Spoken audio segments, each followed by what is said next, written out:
और इस वक्त की बड़ी खबर यह है कि एलओसी की स्थिति पर भारत और पाकिस्तान के डीजीएमओज बात करेंगे। कुछ देर पहले रक्षा मंत्री प्रधानमंत्री नरेंद्र मोदी से मिलने पहुंचे, जहां एलओसी की स्थिति की जानकारी वो देंगे। सुबह जम्मू कश्मीर के राज्यपाल एनएन वोरा ने गृह मंत्री राजनाथ सिंह से मुलाकात की थी।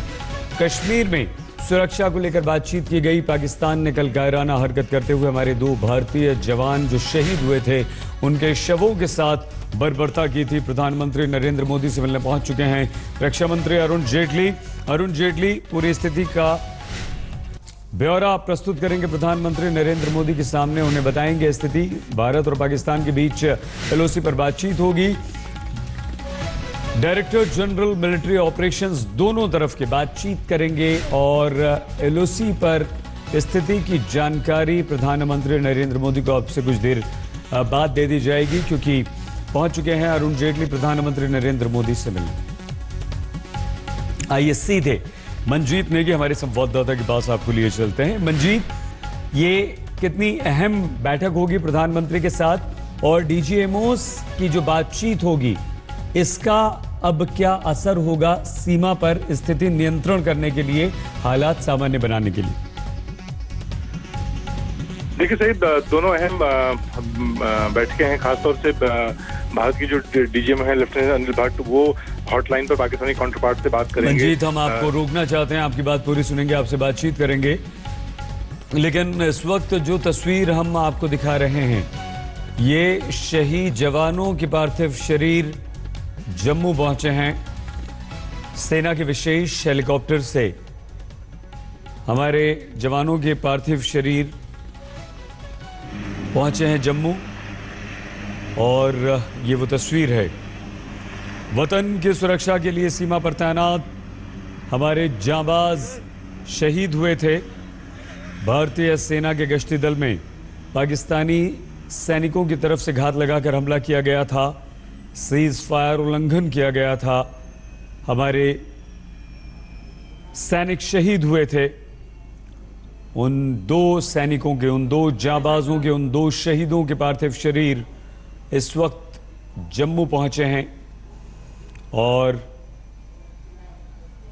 ये सेना के जवान हैं जो ससम्मान हमारे जांबाजों के पार्थिव शरीर शवों को वहां पर ग्रहण कर रहे हैं। तो पाकिस्तानी सेना की तरफ से सीज फायर का उल्लंघन करके जो घात लगाकर हमला किया गया था, उसमें हमारे 2 जवान शहीद हुए थे। इस खबर के बाद पूरा देश गुस्से में है, क्योंकि पाकिस्तानी सैनिकों की तरफ से हमारे सैनिकों के शवों के साथ बर्बरता की गई थी। उनके शवों को क्षत विक्षत कर दिया गया था, जिसके बाद सख्त रुख अपनाते हुए सेना की तरफ से एक बयान आया था। हमारी सहयोगी, हमारी संवाददाता श्वेता सिंह इस वक्त हमारे साथ जुड़ चुकी हैं। श्वेता, हमारे सैनिकों के पार्थिव शरीर पहुंच रहे हैं, जो तस्वीर हम आपको दिखा रहे हैं, इसके बारे में हमें जानकारी दीजिए और कितना सख्त संदेश भारत सरकार और भारतीय सेना की तरफ से पाकिस्तान को दिया जा रहा है। सईद, फिलहाल सरकार की तरफ से ये बताया जा रहा है कि भारतीय सेना को कहा गया है कि आपको झूठ है, आप खुलकर जवाब, लेकिन सरहद पर एक खामोशी भी सुनाई दे रही है। सही, जहां पर कृष्णा घाटी के इलाके में हम हैं, यहाँ पर संयम की भी बात कही जा रही है, क्योंकि एक तरह से पाकिस्तान जब इसे अंतर्राष्ट्रीय तूल देने की कोशिश करता है अपनी गलतियों को ढककर, और सिर्फ हिंदुस्तान की तरफ से अगर कोई गोलीबारी की आवाज आती है तो उसे हिंदुस्तान का उकसावा दिखाकर, इसीलिए भारत के लिए बहुत कठिन हो गया है इस वक्त पर अपने अगले कदम को तय करना और इस जो जवाब देना है हिंदुस्तान को।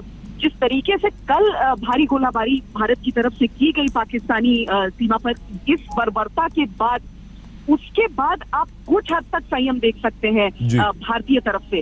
पाकिस्तानी तैयार बैठे हैं, जितनी जानकारी हमें सरहद पार के सूत्रों से मिल रही है, पाकिस्तानी तैयार बैठे हैं क्योंकि वो जानते हैं कि अपना काम वो कर गए हैं और भारत की तरफ से वो प्रतिक्रिया का इंतजार कर रहे हैं और सिर्फ उनकी कोशिश ये है कि इसे इंटरनेशनलाइज किया जाए। बिल्कुल बिल्कुल बिल्कुल श्वेता, और झूठ भी बोला है पाकिस्तान ने, मना किया कि हमारी तरफ से ऐसी कोई कार्रवाई नहीं हुई है और हमारे सैनिकों ने नहीं किया है। हम उस पर भी आपसे बात करेंगे, लेकिन इस वक्त जो शव लाए गए हैं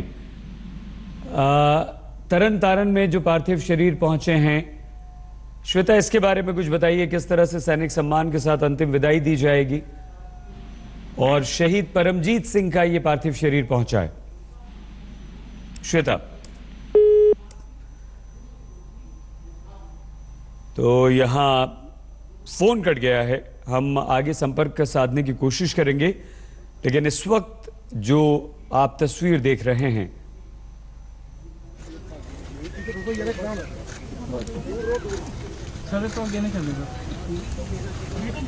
हमारे जांबाज शहीद परमजीत सिंह का पार्थिव शरीर तरन तारण पहुंचा है।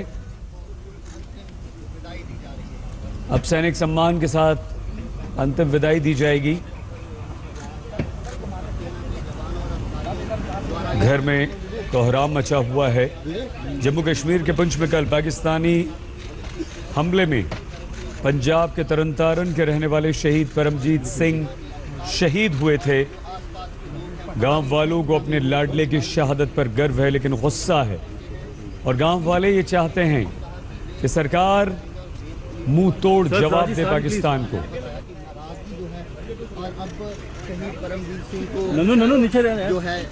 पाकिस्तान पर सख्त कार्रवाई की बात भी अब उठ रही है। शहीद परमजीत के घर वालों का दर्द डबल है। पहला दर्द, पहली तकलीफ अपने बेटे को गंवाने की है और दूसरा दर्द इस बात का कि सरकार पाकिस्तान को करारा जवाब दे और जल्द दे। जब तक कार्रवाई नहीं होती उन्हें चैन नहीं पड़ेगा। सत्येंद्र चौहान हमारे संवाददाता भी हमारे साथ हैं। सत्येंद्र, शहीद परमजीत सिंह का पार्थिव शरीर पहुंच चुका है, किस तरह से अंतिम संस्कार होगा? सरकार सैनिक सम्मान के साथ कैसे उन्हें अंतिम विदाई देगी और अब किस तरह की मांग गांव वालों और परिवार की तरफ से हो रही है?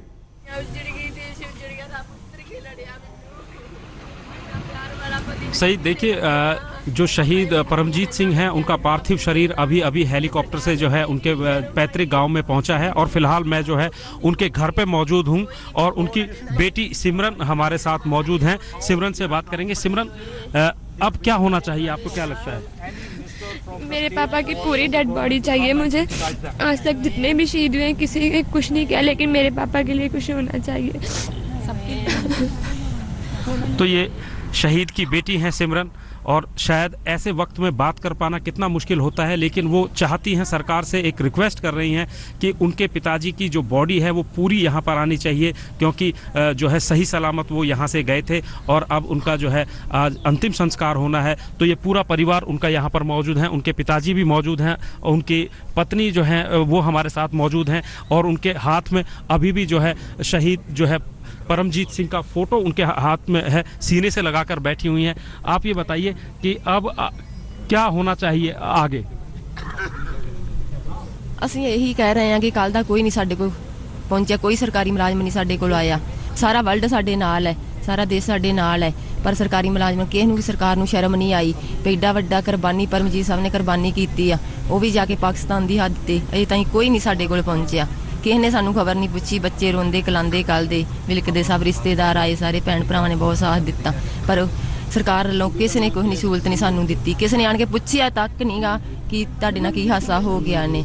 ਹਾਂਜੀ, तो सही, कहीं ना कहीं ये एक रोष है, एक गुस्सा है कि 24 घंटे से ज्यादा इस शहादत को हो गए हैं, लेकिन सरकार का कोई प्रतिनिधि इस परिवार के साथ नहीं पहुंचा है। छोटे छोटे बच्चे हैं, ये उनका बेटा बैठा हुआ है, ये उनकी बड़ी बेटी है जिसकी 14 साल उम्र है, छोटा बेटा यह। जी जी जी, आप दिखा भी दीजिए और अगर वो हो तो उनसे बात कर लीजिए प्लीज। परमजीत के पिता उधम सिंह इस समय हमारे साथ मौजूद हैं, उनसे हम बात करने की कोशिश करते हैं कि वो अब इस पूरे मामले पर क्या चाहते हैं। उधम सिंह जी, ये बताइए कि अब आगे क्या होना चाहिए? जी कि कुछ होना चाहिए जी, कुछ ना कुछ सानू को देना, सानू लिख के देना, ਕੋਈ ਨਾ ਕੋਈ ਸਾਨੂੰ ਕੋਈ ਸਹੂਲਤ ਦੇਣ ਲਿਖ ਕੇ ਦੇਣ ਤੇ ਫਿਰ ਅਸੀਂ ਉਹਨਾਂ ਦੀ ਮਨਜ਼ੂਰ ਕਰਾਂਗੇ। ਜੇ ਸਾਡੀਆਂ ਅੱਖਾਂ ਭੰਜਾ ਕੇ ਤੇ ਸਾਨੂੰ ਕੀ ਲੱਭਣਾ। दूसरा किसी ने अभी तक इस परिवार की सुध ली है? ਕੋਈ ਐਸੇ ਪਿੱਛੇ ਵੇਖ ਲੋ ਕਿਸੇ ਨੇ ਸਾਡੀ ਆਵਾਜ਼ ਨਹੀਂ ਪੁੱਛੀ। ਪੁੱਤ ਸਾਡਾ ਜਵਾਨ ਦੇਹ ਤੁਰ ਗਿਆ, ਉਹ ਕਿਸੇ ਨੇ ਨਹੀਂ ਆਵਾਜ਼ ਪੁੱਛੀ, ਕਿਸੇ ਨੇ ਨਹੀਂ ਆਵਾਜ਼ ਪੁੱਛੀ, ਕਿਸੇ ਨੇ ਵੀ ਨਹੀਂ ਆਵਾਜ਼ ਪੁੱਛੀ। ਹਾਏ ਹਾਏ सही जी। सही, कहीं ना कहीं ये वो दुख है, वो तकलीफ है जो इन बुजुर्ग की आंखों से झलक रहा है कि उनके बेटे ने इस देश के लिए शहादत दी है, लेकिन देश के किसी भी नेता या मंत्री के पास इतना समय नहीं है कि इस शोक संतप्त परिवार के पास आकर कम से कम 2 शब्द बोले। तो ये परिवार यही चाहता है कि पाकिस्तान को अब जवाब दिया जाए और इस परिवार के जो शहीद का जो शव है वो पूरा हालत में इनको सौंपा जाए। शहीद बिल्कुल सत्येंद्र, हम समझ सकते हैं कितना मुश्किल होता है, कितना दर्द, कितनी तकलीफ परिवार को होगी। गुस्सा भी उनका बिल्कुल जायज़ है, उससे इनकार नहीं किया जा सकता।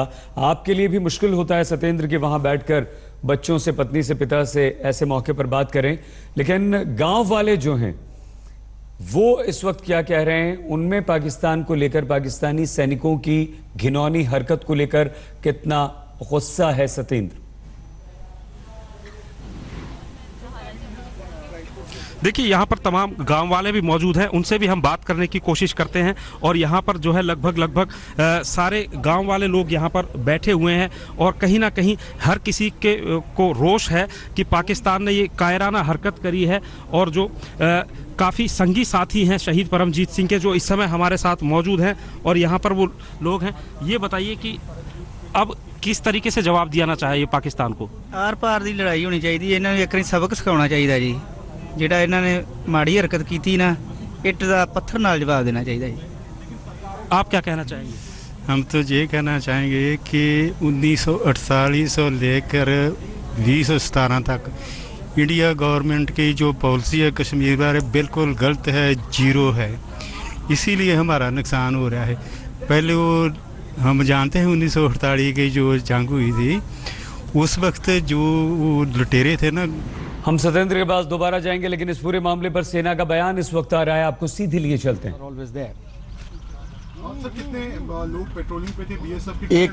1-9 की नफरी थी। बीएसएफ के कितने थे? उसमें 6 हमारे थे और 3 उनके थे, आर्मी के। और अभी सर जो हमारे एक तो जवान शहीद हुआ, दूसरा जवान और भी कोई क्रिटिकल है? हाँ, एक राजेंद्र कुमार हैं, वो इंजर्ड थे, उनको उधमपुर हॉस्पिटल में डाला गया। He is now stable. Sir, earlier in the past also similar attacks have Yes. happened in the area. So Yeah. there were certain SOPs which are required to be followed. The SOPs are always followed. It's a question of, you see, these the question is one of the element of surprise, and every such incident that takes place, every time we learn from it, and I can assure you that the experience that we have had, the BSF, which in Kashmir works under the operational control of the army, together there will be a brainstorming and we'll come out with yet more revised SOP so that such incidents can be minimized. Sir, कल reports हैं कि आप लोग So bad team undertook this operation. No, not as yet. Sir, अगर हम train की बात करें तो बीएसएफ किस तरह से वहाँ पे तैनात है और सेना किस तरह से उस पूरे एरिया में तैनात है? कमाइन वो नहीं, इसमें ऐसा है कि these are issues which security reasons just cannot be brought into the public domain. That's not advisable. पूछना चाह रहा था कि अभी जो इंसिडेंट हुआ है, इन फ्यूचर इस तरह के इंसिडेंट रोकने के लिए आप नहीं, जैसा कि इन्होंने साहब ने पूछा, हर बार जब इस तरह की घटना होती है तो इस तरह की घटना न हो, इसके लिए क्या क्या इंतजाम किए जाएं, इसके बारे में आर्मी के very senior officers along with our officers of the BSF will sit together and decide. Sir, how This incident has come after the visit of Army Chief, Pakistan Army Chief to the frontier area. Do you think there is a connection between? I'll not like to comment on that, but yes, there is no doubt. I'll not like to comment formally on this, but yes, there is. Everybody knows that this incident has taken place immediately after the visit of the army chief. Sir, situation around the IB is also volatile. Do you have any report where such launching pads are again active post surgical? The launching pads are always active. They are always across the IB. They are always active. but we are also very, very alert.